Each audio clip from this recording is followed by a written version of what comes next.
আমাদেরকে একটা দাসের পর্যায়ে নিয়ে যাওয়া হয়েছিল। আমরা নিজেদেরকে তৃতীয় শ্রেণীর নাগরিক ভাবতাম। এটা সারাংশ দিয়ে বোঝানো যাবে না আসলে।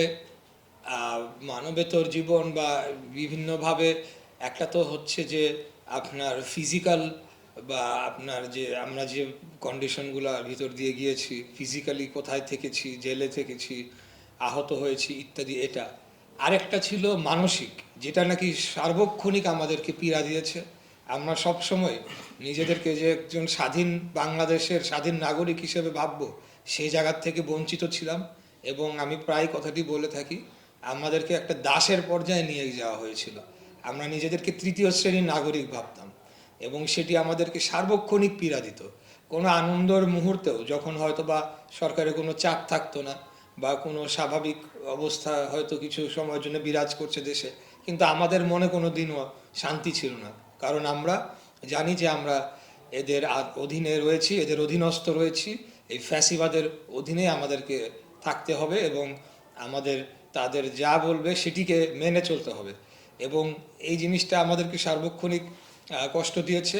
আর আমরা যারা লড়াই সংগ্রাম করেছি, আমরা সবসময় পুরো সময় জুড়েই আমরা যুদ্ধের একটা মানসিক প্রস্তুতির মধ্যে থাকতাম, যে যে কোনো সময় যে কোনো বিষয়ে আমাদের প্রতিবাদ করতে হবে, প্রতিরোধ করতে হবে, লড়াই করতে হবে, জনগণের অধিকার প্রতিষ্ঠা করতে হবে।